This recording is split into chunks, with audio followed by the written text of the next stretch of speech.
All right, everybody. Hello, can you all hear me? Hello? Is this loud enough or should I turn it up? I'm going to turn it up.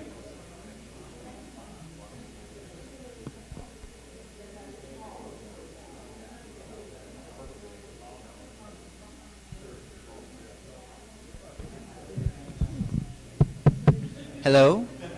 Hi, everybody. Welcome. It's about 1:31, so we're going to get this party started. I'm CJ Pippins. On behalf of the Symposium Planning Committee, I would like to welcome you all to Afternoon Program B. This is How to Protect Your Social Network Data, a look at how your information on social media sites is gathered and used. Our speakers today are Chris Phillips and Frank Pasquale. Chris is the Assistant Vice President for Information Technology here at the University of Maryland, Baltimore. Throughout his 40-year career, Chris has held both technical and financial positions at the American University, the University of Maryland College Park, the University of Maryland, Baltimore, and the University of Houston. His career interests have always included building effective teams to provide rational and intuitive services. A particular career highlight was when he was the Chief Financial Officer at the University of Houston, and they were named the best financially managed higher education institution in the state of Texas. Part of this was a result of his involvement in designing automated systems to substantially reduce risk, and that is when his career began to focus on information technology and its promise. Frank Pasquale is a professor of law here at the University of Maryland Francis King Carey School of Law. His research addresses the challenges posed to information law by rapidly changing technology, particularly in the healthcare, internet, and finance industries. He frequently presents on the ethical, legal, and social implications of information technology for attorneys, physicians, and other healthcare professionals. Frank has been a visiting fellow at Princeton's Center for Information Technology, a visiting professor at Yale Law School and Cardozo Law School, and he was a Marshall Scholar at Oxford University. Frank has testified before the Judiciary Committee of the House of Representatives, appearing with general counsels of Google, Microsoft, and Yahoo. He is also presented before a Department of Health and Human Services, Federal Trade Commission roundtable, and panels of the National Academy of Sciences. So please join me in welcoming our speakers. Thanks.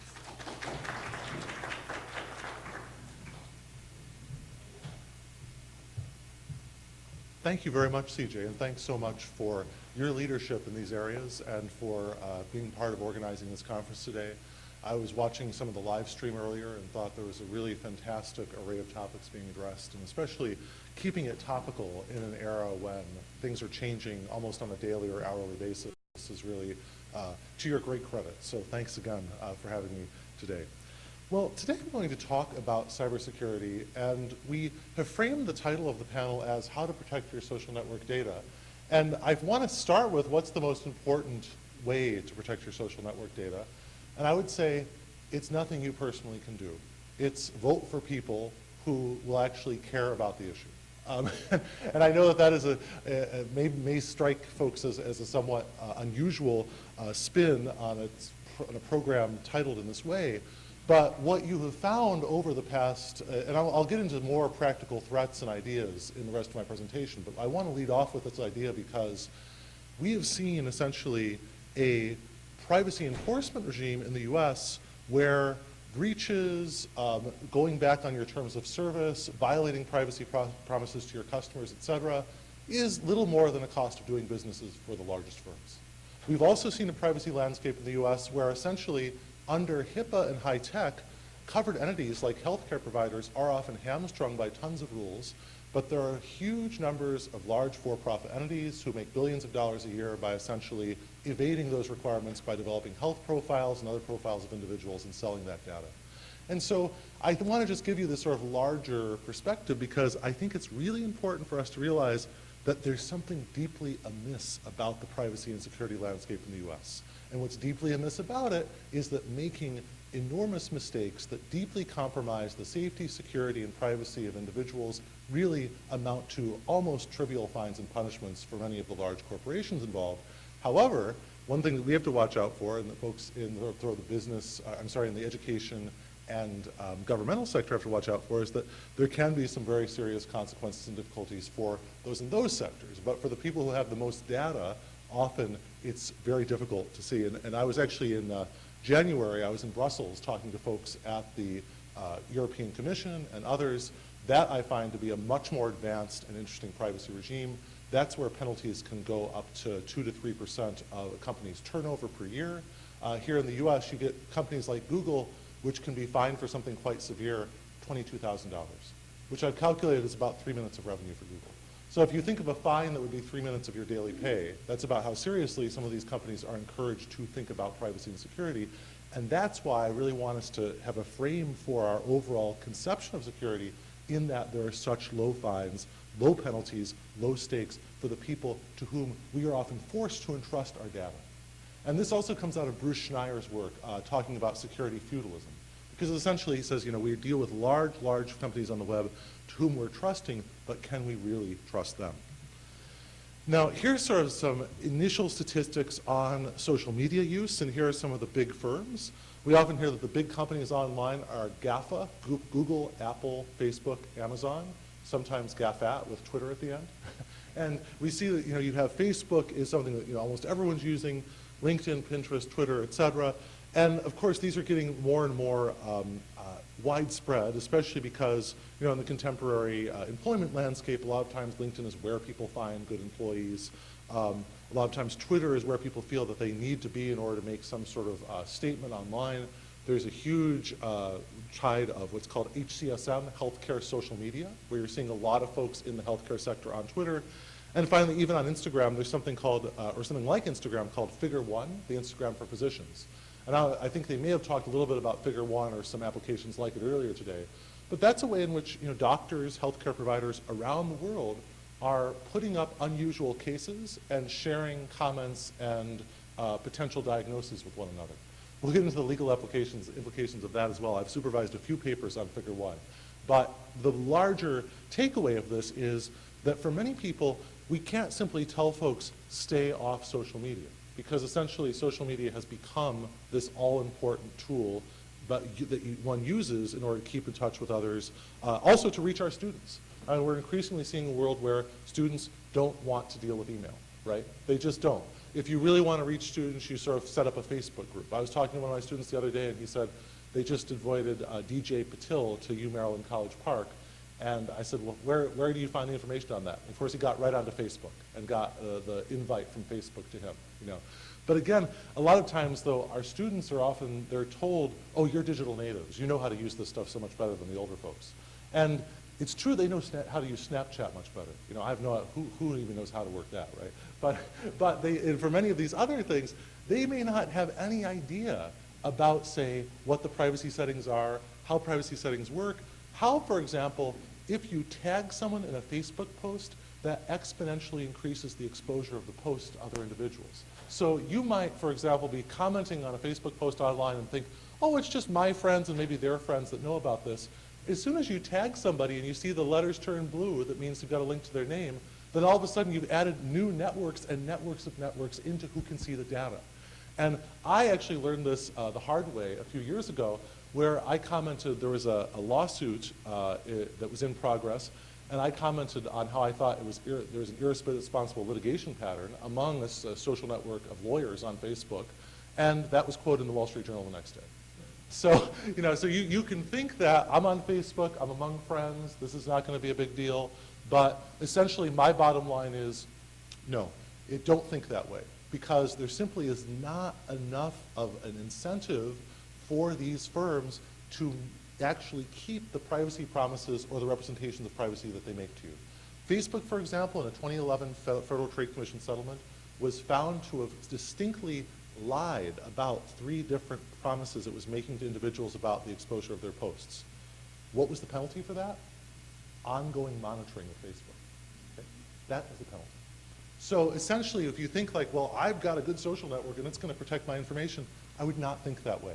I would also look at Mark Rothstein's work on compelled disclosures of health information and think about the future of potential compelled disclosure of your social network username and password. There are corporations that have already said as a condition of employment, we want your username and your password. Some states have passed laws to stop that. Canada has also seen that as sort of a trend in like Toronto law firms and has also tried to like fight back against that. But that's something to be very aware of, is that we live in a world where, given the extraordinary power of employers vis-a-vis employees, it is extremely difficult for you to have a sense of like, well, I'm going to have this private zone kept in perpetuity. You're going to see increasingly what Scott Peppett calls a full disclosure future, where entities involved, often pressured by the law itself, right? Because if we look at, like, for example, books like on drug-impaired professionals or other books that talk about how corporations feel that they have to have a certain level of surveillance of the workers that they take on, they may say right back, oh, you know, we feel like we really needed to do due diligence on people, so we needed to understand everything about them, right? And so this, again, is one of those things where I feel like we are in a world that is increasingly, we have a lot of hullabaloo over privacy, and yet when we actually really drill down into the effectiveness of the regulations ostensibly guaranteeing our privacy, it's a Swiss cheese. It's extremely difficult to actually see those working often. Another thing that I would note too is that, you know, advertising leads to what I call the data vortex. So on all the platforms we commonly use in social media, we are not the customer. We're not paying, right? I never paid to get on Instagram. I never paid to get on Facebook. Advertisers are paying. And those advertisers want to know, how sick am I? You know, how likely am I to buy a car? That's not too innocuous, but some other things are, or that is innocuous, but the other things, you know, how sick a person is, how likely they are to eat certain types of food or not eat certain types of food, to exercise or not exercise, who are their associates, et cetera. And all sorts of inferences are constantly being drawn. One thing I often hear from individuals is, you know, I want to basically have control over my data online and figure out who gets to see it and who does not. Well, here's an introduction to the type of landscape of data transfers you need to review daily, or perhaps even, you know, once, but set it and forget it, but then you need to review about this sort of data transfers. Okay, so here, for example, when you share something online, I mean, you can't even see all these companies, but the bottom line of it is that in moving from marketers to publishers, you have literally hundreds of entities that may be accessing and keeping your data and keeping a profile of you. Now, of course, if you talk to the National Advertising Bureau and others who are involved in this, they would say, oh, it's all anonymized, you know, don't worry, it's not really that big a threat to you. But there's an enormous literature now, going back, you know, at least to LaTanya Sweeney's work from the late 90s, to Paul Ohm's articles, to others, that talks about the ease of re-identification. And so essentially, you know, and now we are seeing this sort of battle about ad blockers versus non-ad blockers. What that is fundamentally about for a lot of people is not necessarily about stopping ads from being online. It's about keeping their private information from being sucked into the data vortex, right?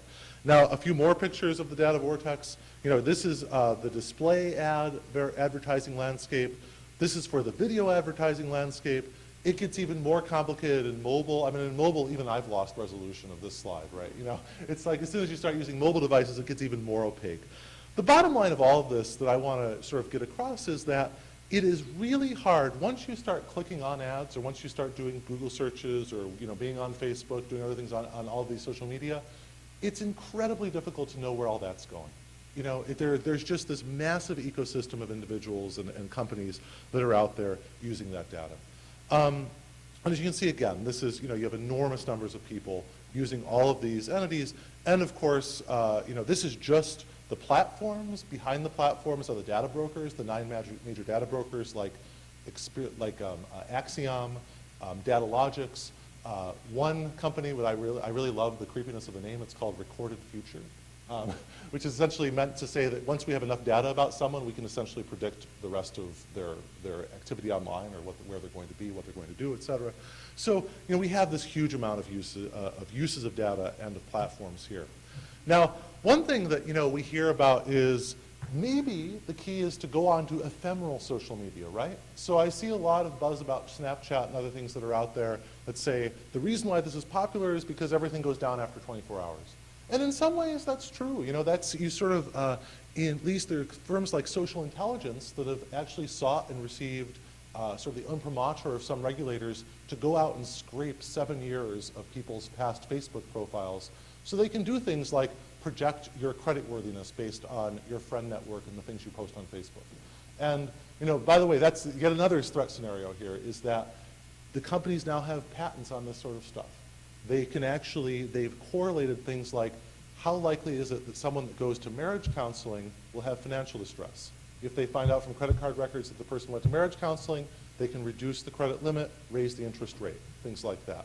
They have other sorts of data that is like, how likely is it that the CEO of Zest Finance, who used to work at Google, has said, all data is credit data. Okay, everything you do, the way you drive is credit data. They can they can correlate and they can predict from the basis of your credit score how likely you are to do hard braking while you're driving. And of course, they can reverse correlate that. And from hard braking driving, they can correlate back your credit score. Okay, so this is sort of this universal inference project that's sort of out there. And I think it's really key to know, again, that this is something that is very critical to the new data landscape, and it's something that really the regulators are behind on. So to come back to Snapchat, of course, we have this sort of craze for ephemeral social media. There's always the screenshot risk, which is essentially when people are using Snapchat, someone can screenshot what they wanted to keep secret, and then it's permanently recorded. Then the FTC actually found out that when it enforced against Snapchat, there was a special sandbox folder that actually kept videos for longer than the company was saying they were going to be kept. What's the punishment there?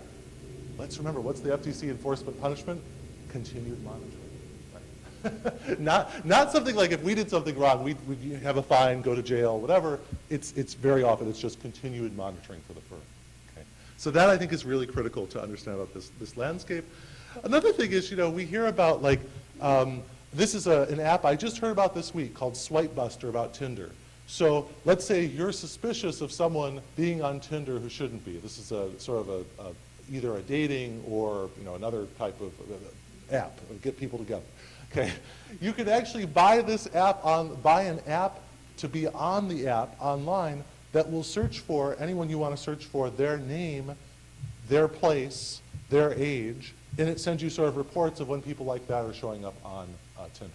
Okay, so you can see that essentially we've moved from, and this is why I used to give presentations about security, privacy, and we used to think of the threat actor as the government or some large corporation or some other entity. Now we have the democratization of surveillance, right? We have a situation where essentially the types of tools that were once so expensive that only the FBI or large firms could buy them, now individuals are buying them. You can get this app for $4.99.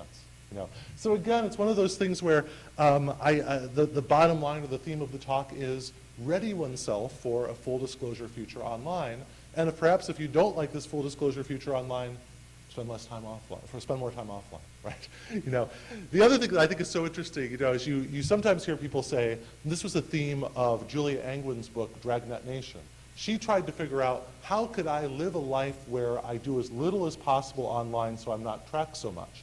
One of the chapters is about these things called burner phones. You go to the Best Buy, you buy a phone that sort of is like outside of your normal usage of phones or what have you. But what's so funny about this is, recently there was a guy named Bob Bentley who's the governor of Alabama. He's been in a bit of a scandal lately. I think there was some sort of illicit affair or something with a state contractor, something along those lines. And he said that the idea was he had to give up certain information about his communication patterns. He said there was very little, but then somebody from Best Buy stepped forward and essentially said, you know what, I've seen Governor Bentley in the Best Buy 10 times buying these burner phones. Okay, so now there's a whole new dimension to the scandal. Now you might say, I'm not the governor of Maryland or Alabama or what have you. Why would I care? Who's going to recognize me, going around or what have you? Well, if you look at the competitive landscape of how firms are trying to deal with Amazon nowadays, all the retailers are investing in facial recognition. Okay? And the Obama administration has been trying to develop rules about facial recognition. But essentially all of the leading firms that have developed the face recognition databases, and now, by the way, we don't even need fingerprints anymore because we all have our face prints on Facebook, right? The face print is sort of out there. The firms that are sort of doing these things, they have so stonewalled any effort to regulate face printing and recording sort of facial recognition that all the privacy advocates have walked out of the debates, have walked out of the regulatory structure that was developed for this. So you essentially have the companies that do facial recognition, they're doing this. The bottom line of why I speak about this is because essentially we're all like the governor in a way, right? And we're all in a situation where we're constantly going out into public spaces where entities that have extremely powerful cameras and immediate connections to nearly universal face databases. This is either happening now or it could be happening within a few years, right? And it's the logic of commerce. If you have a company like Amazon that's a retailer, every retailer in real space is going to say, if Amazon knows the last 57 purchases of its average shopper, I need to have a face recognition so I can develop some similar type of digital dossier about the people that walk into my store. Okay? This is sort of the logic of surveillance capitalism, as the Harvard business professor Shoshana Zuboff puts it. Okay? So again, this is one of these situations where the security of information is so hard to keep because of this near universal surveillance of it. The other thing that I would sort of talk about in terms of bringing up the paradoxes of privacy are that a lot of times the people that try to protect their privacy, by doing so, essentially put a big red sign on their back saying, I'm suspicious, right? If you're like really all tored up and you're trying to sort of use the Tor is called the onion router, which is actually a privacy enhancing technology that a lot of people use to say not only to enhance privacy but also security of the digital communications. People use that, but on the other hand, we've seen within the Snowden revelations that the mere use of the app to try to protect your privacy is something that puts up a red flag that actually you are someone to be watched, right? And so this is a really interesting development in terms of the paradoxes of privacy, which is that, if you had 1 billion people using Tor, that would be very difficult. It would be like trying to find a needle in a haystack. If you don't have widespread use of this technology, again, that's, it has the reverse effect of what people are seeking. The other odd thing about Tor that I'll bring up is that, this is clearly something with some very positive uses, right? A lot of people associate the effort to preserve privacy or encryption with like people that are trying to buy illicit wares online or distribute illicit materials online, et cetera. But the US Navy and the Defense Department was the ones funding the fundamental technology in Tor because they wanted this stuff to be distributed to dissidents in regimes that were non-democratic. Okay?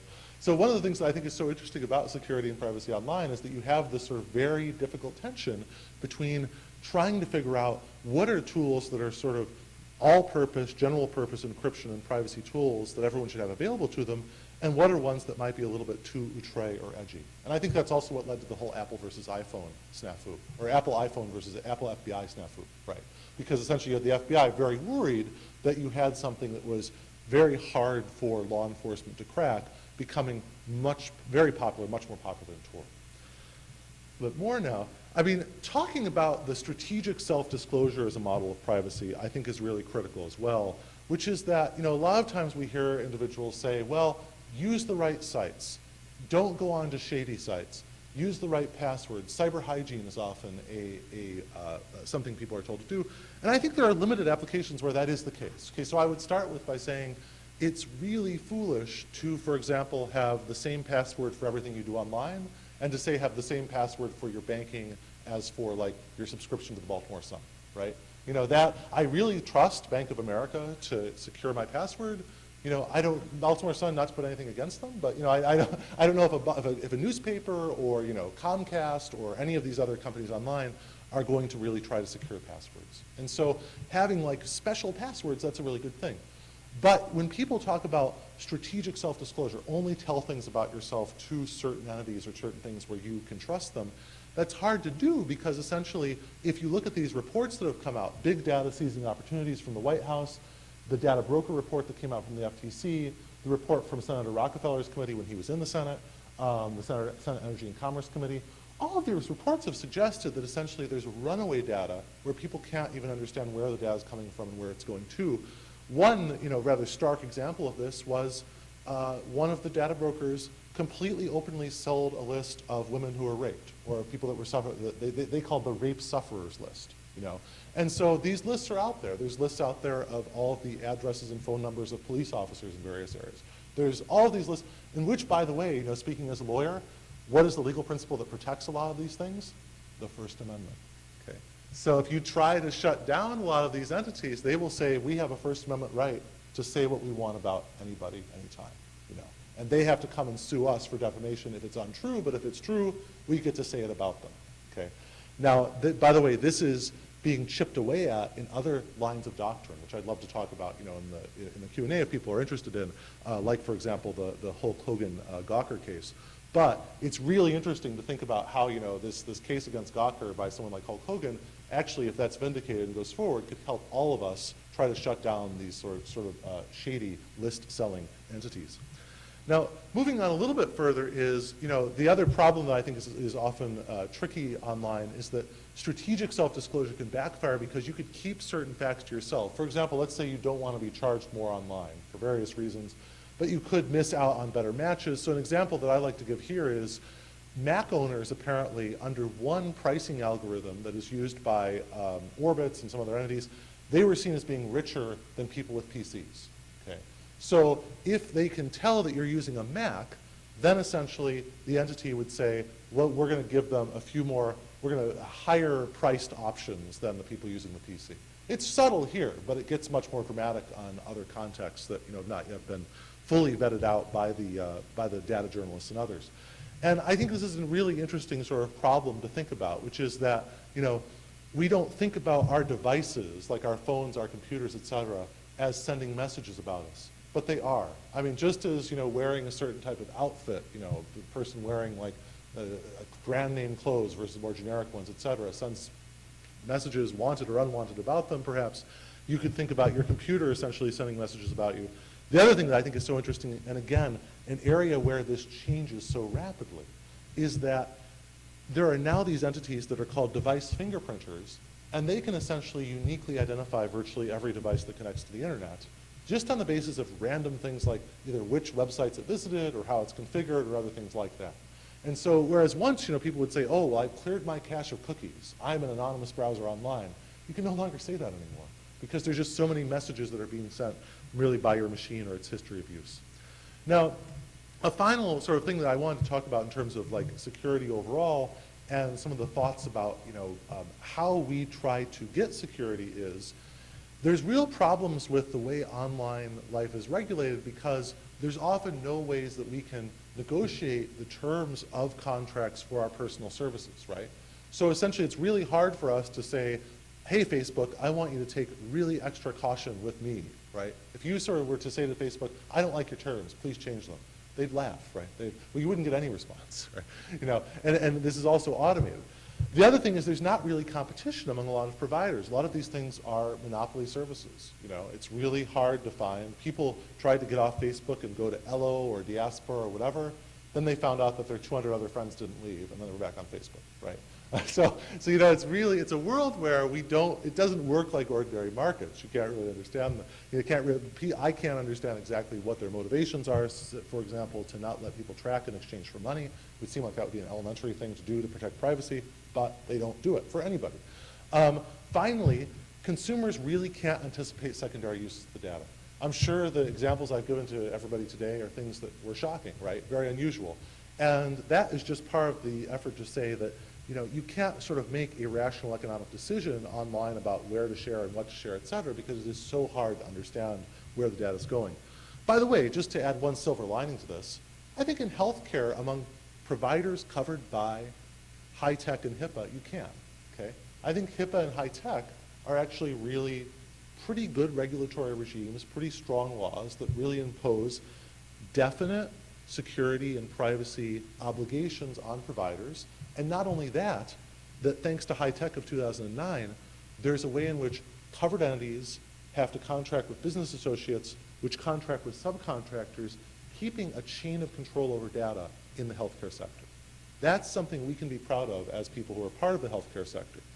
But when you look outside the healthcare sector, Wild West. Okay, my sense is the Wild West.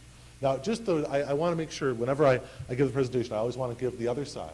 If you want to hear the other side, that the privacy regime is relatively well-ordered and safe, do check out Bamberger and Mulligan's book on privacy professionals.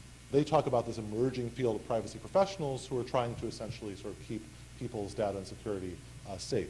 And they are an important field of professionals, but the problem is that even if you have 900 out of 1,000 privacy professionals, really doing a good job in terms of their sort of protecting of data, I still feel that if 100 out of 1,000 are not, you've still got really serious problems. The other thing that consumers can't do is they can't assess the likelihood of breaches. It's really, really hard to know when data will be breached.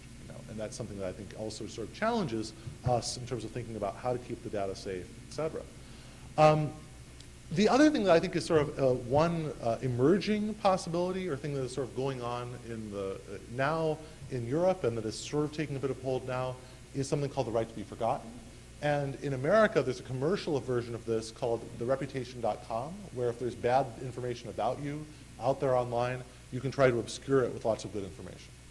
So, that is one way in which people sort of get back and try to, once security has been breached and once their data is out there that they don't like, sort of on their Google search results or other things, there are companies that try to do that. I always tell my students that the best defense online is a good offense. So if you're afraid of, for example, the first Google result that employers look at being your participation in a food eating contest or something, or some embarrassing, silly thing or something like that, have a large number of other more positive things. And I try to develop trainings for our law students so that they develop a good digital reputation online that gives, when they're Googled, the immediate impression that they are a competent and sincere and accomplished professional. And I think that's something that is increasingly becoming part of our interprofessional journey, is essentially, given that there's so little control over a lot of information about us, how do we sort of try to take some control back of our reputation image online? The other thing I would note is that I mentioned the First Amendment earlier, but my prediction is that essentially we've seen about 20 years of First Amendment expansion in the US that has vastly increased the power of data brokers and others that try to trade in our personal information. I think eventually you're going to see people, either the judges or their families, suffer from doxes. And a dox is when somebody essentially releases all the documents about you. So you might see like a group like Anonymous, if they don't like the police department in an area, they'll release the social security number, the cell phone number, et cetera, of police in that area, et cetera. It's this very bad anti-security, sort of privacy thing. And by the way, some people have even said that that's what Donald Trump did when he released the cell phone number of Lindsey Graham. I don't know if anyone remembers that, but that was sort of one of the silly sort of things that went on in the campaign season last year. So this doxing becomes popular, but the prediction that I have is that essentially as you see things like medical records, intimate photos online, like the iPhone photo hack, et cetera, as those things happen, essentially you're going to get more pushback for something like a digital form of expungement. So now we have expungement for people's criminal records, which, by the way, is being continually undermined by other companies online, but I think by posting the criminal records, but we're going to have to see some larger response to that. Another thing that I want to talk about is that, cyber hygiene is really becoming futile for individuals in many contexts, in terms of like being a complete defense, but there are some small things people can do to sort of reduce risk, which I've gone over earlier in terms of the passwords and maybe not having so much of one's life online. And the other idea that I think is really key is, thinking about this in the context of some of the devices we work with. So one thing that I think is really critical is, heart monitors now have a lot of data that is being sent from them to computerized entities, et cetera, and to not only to their own monitor outside of the heart, but computer systems overall. And one of the things that I think is really critical here is there's a dilemma here between security and access to information.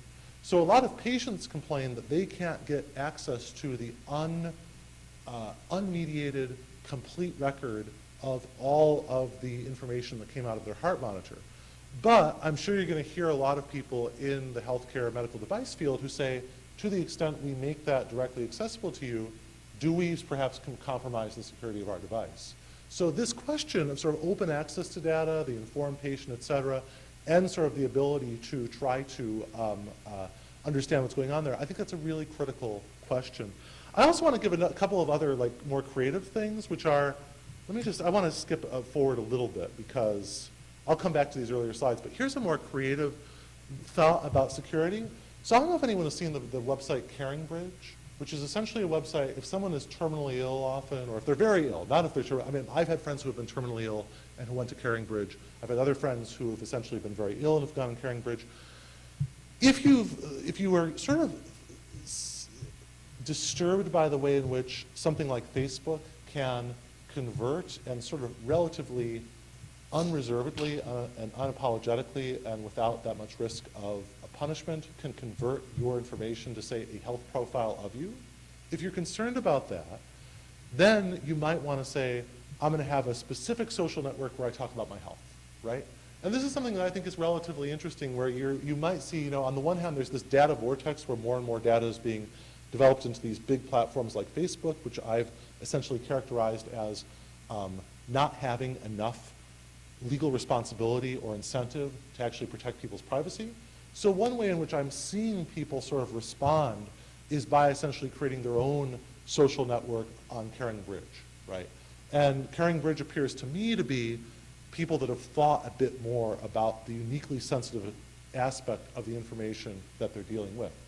I would contrast that, by the way, with sort of more general healthcare social media. So government agencies on healthcare social media, HCSM, they are in general like pretty careful.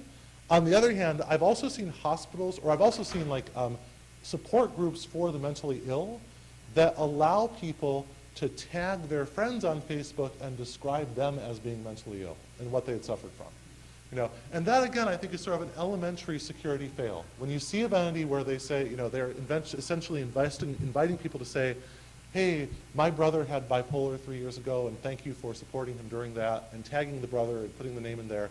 That again is something where, I'm all for people being very forthcoming and sharing about their experience of the healthcare system. That's great. But on the other hand, it does seem as though we have to figure out ways to do that, perhaps in more constrained or controlled settings.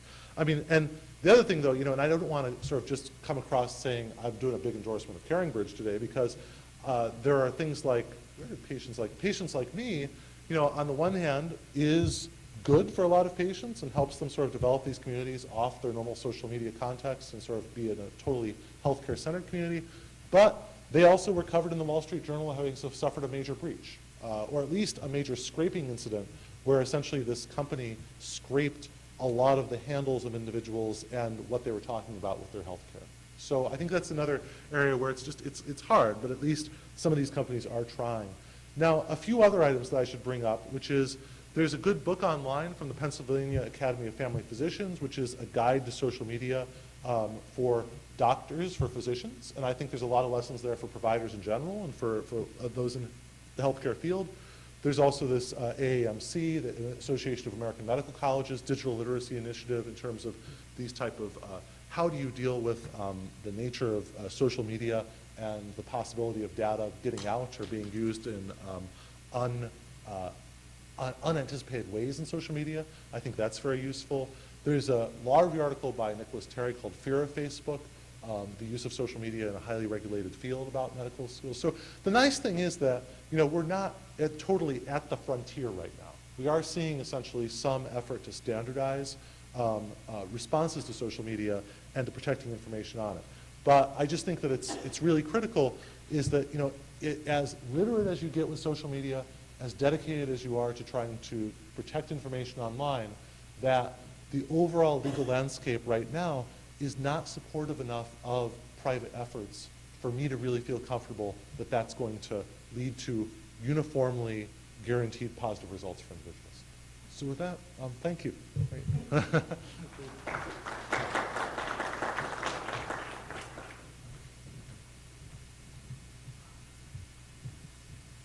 Hi, I'm Chris Phillips. I just want to say I've really enjoyed today, and I've learned a lot of things, that most of them that made me more nervous than I was when I got up this morning. So.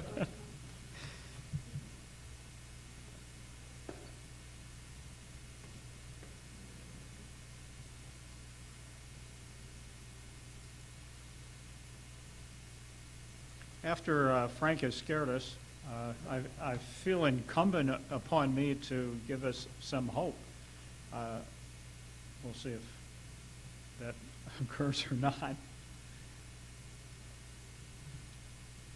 I'm likening my talk to driver's ed. When I was in high school, I lived in a state where the semester you turned 16, you had to take driver's ed in high school, and they had the simulation cars, and the purpose of it was to teach people to do defensive driving. Defensive driving was always having an escape route. If you see congestion coming up, where would you go? Or if there's an accident in front of you, is there a lane that looks clear? If you're not in that big a hurry. Let the other guy go first. He's probably not going to bother you once he's passed you anyway. Get behind him, stay safe, you know. So that was the kind of things that they taught us in driver's ed. And I think that that's kind of what I can offer following Frank's talk.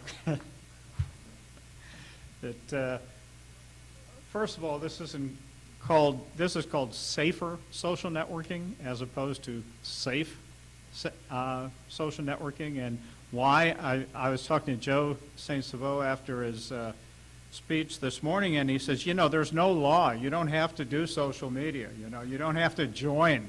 You can just eliminate that by not doing it. But we do it. And why do we do it? Well, we do it because we're very social animals, you know. And some of the groups that Frank just put up there are support groups or help groups or just want to share your vacations or whatever.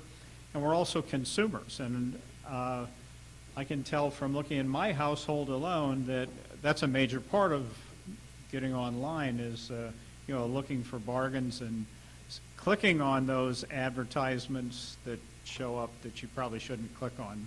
But there's an awful lot of commerce that occurs online nowadays. So start out with, before getting into defensive driving through different sites, there's a few recommendations just on the devices you're using, and you heard a lot of them already today. Use strong passwords, use encryption to store your data, install anti-malware software, and make sure you get automatic updates. Do the patching that we were just hearing about downstairs. So the other thing is many antivirus tools can't keep up with the bad guys. So should we not do them? No, you got to give yourself a chance. I mean, that's the way I look at it. They may not stop everything. They're going to stop some things. You got to do it. It's good, responsible computing. And when you're on a site that's asking for personal information, make sure the site's secure. I mean, if you're giving them your credit card information, look for the little, lock icon in the corner. Make sure it's an HTTPS site. Hover over the URL to see if that's really the place that you think you're dealing with. And there are very few warnings. Social media is very unforgiving, but it usually doesn't protect you. But if there are warnings that pop up, take advantage of them. This is a typical one. So if the website isn't secure or doesn't meet the security criteria for that social media, pay attention to that. You probably don't want to use it. Use the security settings on your browser, on your applications, on your desktop. Keep your browser updated. Always clear cache and put an access password on your computer. These are generic things that we should all do, and it's a defensive mechanism. It's defensive driving. At the University of Maryland, Baltimore, we have lots and lots of policies that guide people to safer computing, and I've given the URL there. Probably 40 different policies are listed there. And then if something happens, you need to know who to call. And on this campus, you would call security compliance or your local support IT person in wherever you are, you know. But you need to know bad things can happen, and if they do happen, where do I turn? Then safer browsing requires both technical and behavioral measures. There's all kinds of things we can do, tools, protective software, et cetera, et cetera. They're probably not all going to protect you 100% of the time. That's the bottom line. So if you just say, well, it doesn't matter, nothing's going to help me, and you just don't follow defensive driving online, you're going to encounter problems sooner or later. And safer web browsing or to social media or whatever It's less about adjusting your controls, which you need to do anyway, but it's a lot more about your behavior and your attitude, and your awareness. And downstairs, the security officers were all saying their biggest challenge is user awareness programs and making people aware of what's a good idea and what's a bad idea. So here's one that a lot of people probably don't do. It's a great idea. You can use a separate email address for your e-commerce activity, so that if they're trying to gather information on you and determine, well, you know, we can put this metadata together and, you know, target ads, at least it'll be a very restricted one. It doesn't have to be connected to your Facebook account or your personal hard drive with your family pictures, etc. So it's a different ID and password. And I can tell you, I've had my credit cards stolen or copied, and I got a call one day from American Express, and they were saying, did you buy dinner in Genoa, Italy last night? And I said, no, I didn't. And they said, yeah, we didn't pay that. We're stopping your credit card so that no charges can go against it. And I said, okay, I appreciate that. And they said, we can have a new one to you in 2 hours. We'll hand deliver it. And I said, well, tomorrow would be fine. Wasn't planning on. Banks want you to use their credit cards, and they have really good security systems around them. So I'd rather tie an ID to one of those big bank credit cards where I know that I'm going to get maximum protection from them, and that I'm protected against fraud. And if I can do that on a separate account, it just makes me that much more secure, in my mind at least. So here's some things to think about. This is defensive thinking again. And remember that when we found out that copiers actually have hard drives and store stuff, that was a big eye-opener to us a few years ago, and it's changed our policies on campus. So when we give back that leased copier, it doesn't come back with the data that we've stored over the last 2 years while we were releasing it. And how do you store and remove data from your computer? And are there storage devices that are more secure than others? When you choose your security questions, and this is something that was alluded to earlier today, that you know, if you choose your security question and it's you know, your wife's maiden name, that's pretty easy to find. You know, I mean, they can Google you and see who you're married to and blah blah blah. So you have to think about that when you're choosing your security questions, not making them like I often do, and I don't remember what the answer is, but they've got to be pretty obscure. I mean, they've got to be things that you know people couldn't Google you or go on the internet and find out the answer, and then you know they've got your security question. Also, you need to look out for giving access to friends. Then their security practices come into play. And I've seen people saying, oh, I have consumer reports, and another person said, well, can I use your consumer reports application to look up, you know, cars or whatever? Sure, here's my user ID and password, you can use it. Well, that's not a good idea. And then even if they're very trustworthy friends, you don't know what their security patterns are or how carefully they take, you know, information like this.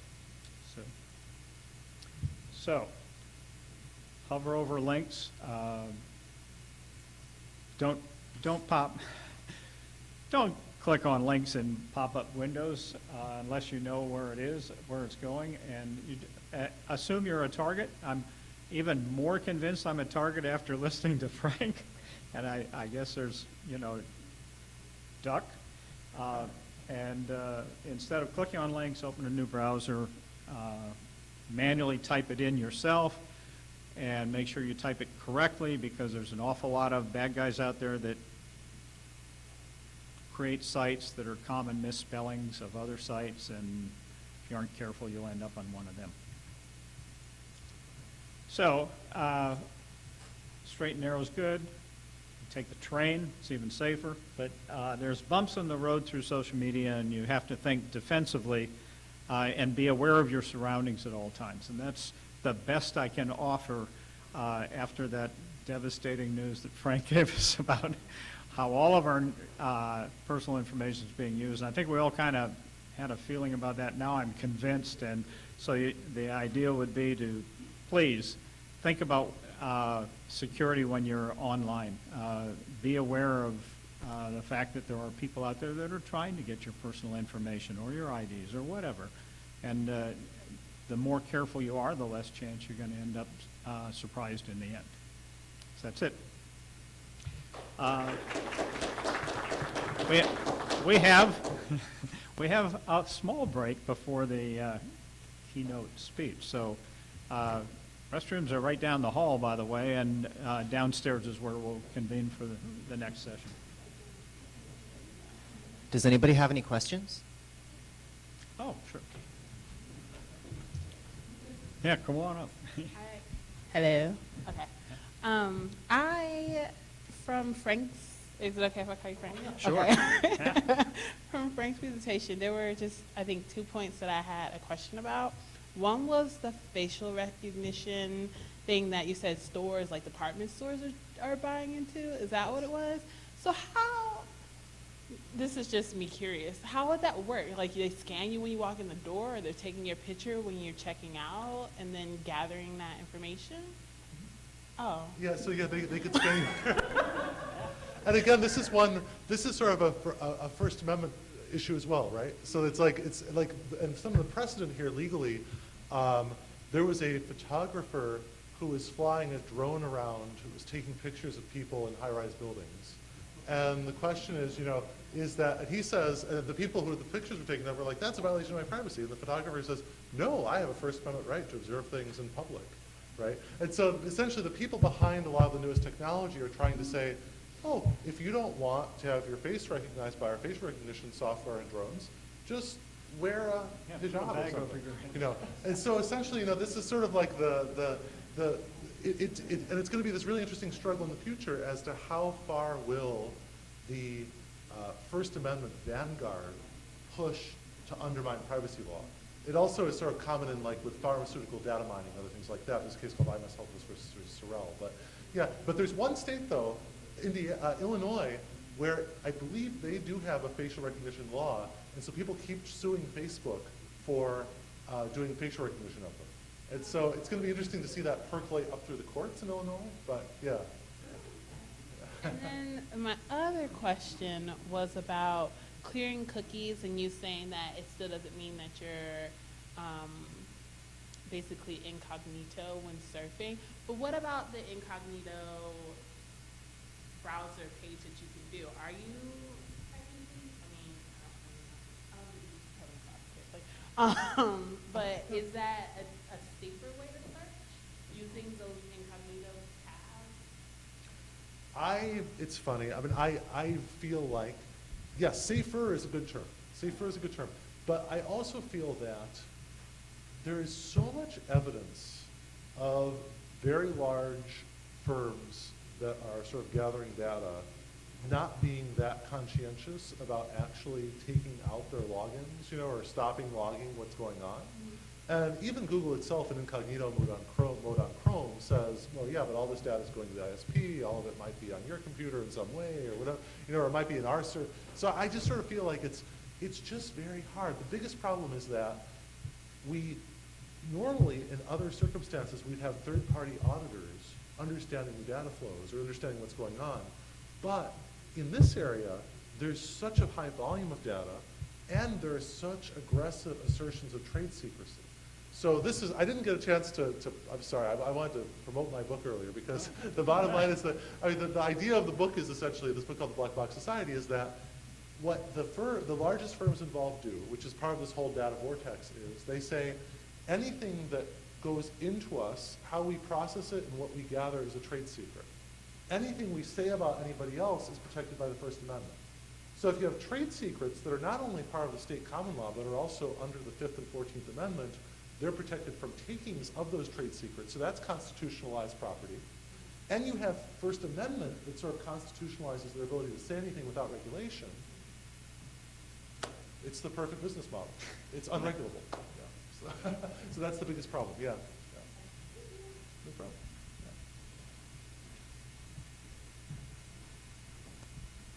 I thank you for the really, really terrifying presentations.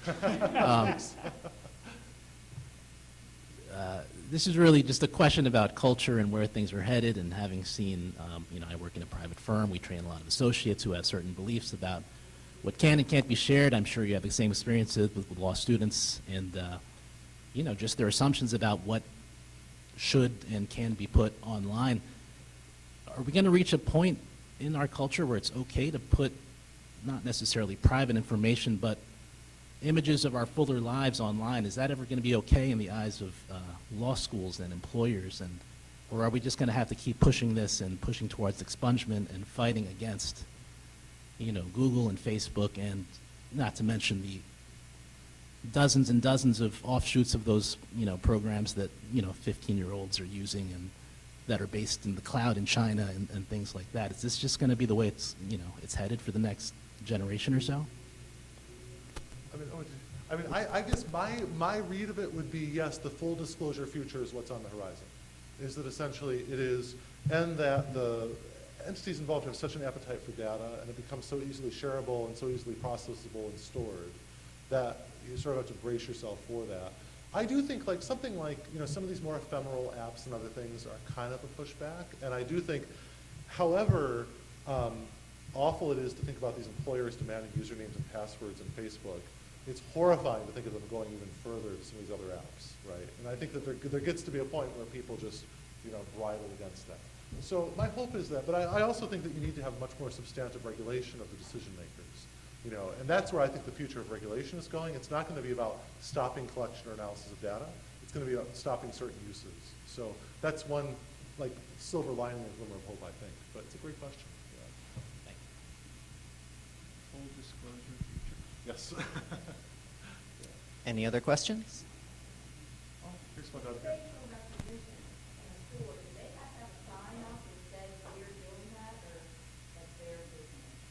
That is so the facial recognition question in terms of do they have to give you notice, my understanding is that the statement of best practices by the entities leading in the way do suggest that you should do that. But in terms of the law on that, I'm not aware yet of sort of a notice requiring law, something like that. Yeah. But I do think it is something where, yeah, I think that the firms now that do it do give notice, but I'm not aware of that being a legal requirement. But as soon as I get back, I'm gonna look this up because it's a good question. So yeah. when they say this area is under video surveillance, does that meet the test? Well, that's such a great angle on this, Chris. Okay, so let me give you an example with banks. So for example, every time you call your bank or something, you probably hear the message, this call is being recorded for quality assurance purposes. Okay, turns out that notification was taken by the banks as your implicit consent to their permanently maintaining a voice print of you. Okay? So that was not done necessarily just to monitor the employees of the bank. It was also done to accumulate literally tens of millions of voice prints of Americans for security purposes, right? So part of it is that if you call them, then they're like, okay, that sounds like Frank, so we'll let him access the account and approve money transfer. But on the other hand, that type of notice, I think to most of us in this room who sort of struggled with the issue of informed consent in medical contexts, we'd be like, that's not informed consent, because the implication is that you're monitoring the employee, you're not monitoring the people calling, or certainly not. Monitoring, to me, does not suggest a permanent voice print meant to securely identify the caller, right? But I think that's the real struggle here, and that's where, I feel like so often in dealing with this realm, education and healthcare institutions, we're really careful, and we have some real laws governing, at least in the healthcare context, that are pretty strict. But then once you get out into some of the larger corporate entities that are themselves taking over a lot of education in healthcare, that they are not bound by similar types of rules. So yeah, but that's a very good sort of idea about how consent or notice can be done in a very sort of ephemeral way. The other thing that, by the way, There was also a recent act that was proposed in Congress a few years ago called the Your TV is Watching You Act, where essentially Samsung has these TVs that watch the viewers. And it's to enable advertising so that essentially, let's say that if you're sitting down and you're watching a McDonald's ad, the ad, you're supposed to put this crawl underneath that says, jump up and say McDonald's, and that'll stop the ad. So your TV can watch you to enable that type of advertising. Okay? And they also are watching your eyes to track your eyes to see what actually is appealing to you versus what's not appealing. Now, Joseph Capuano in Congress proposed a law that would allow people to essentially, that said you have to give people notice that you're being watched by the TV under the Your TV is Watching You Act. But of course industry blocked that, right? So essentially you could be walking into rooms where your friends have enabled the sort of viewer watching TV, you may never know about it. So yes, so we need legislative action. It comes back to the beginning of the talk, which is that we really need legislative action on this sort of stuff, yes. Yeah. Right out of 1984. Yes. Yeah. So there's security cameras all over the world Yeah. that are constantly monitoring things. We have them on campus, we have them in schools. It was my understanding that the capturing of video was permitted. It was the audio that you had to disclose. If you were recording what we're saying, that you had to disclose. And there was a court case, what was her name? Linda Tripp, right?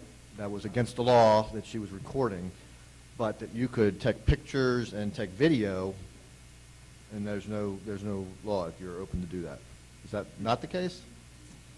You know, I mean, I sort of feel like with that area, I mean, so the security cameras clearly, you know, they're everywhere. And I mean, but I have not, but definitely under the state laws in terms of like two-party consent to wiretapping and other things like that. I mean, that seems, but I don't know that area of law that well.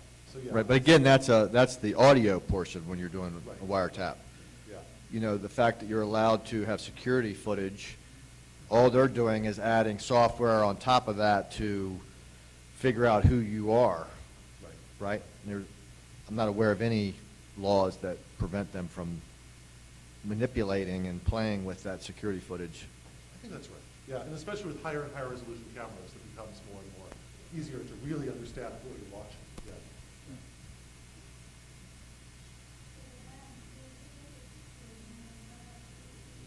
Yes. That's right. All right, well, thanks. Great. We're all set, CJ? Yeah, I think we're all set. Really quickly, he said the name of it really fast, so I wanted to repeat it. His book is The Black Box Society, and I really recommend it. Thanks. Thank you. So, the Black Box Society. Yeah, it's on my reading list now. Yeah, thank you. Thank you. Great. Well, thanks. All right, thank you very much.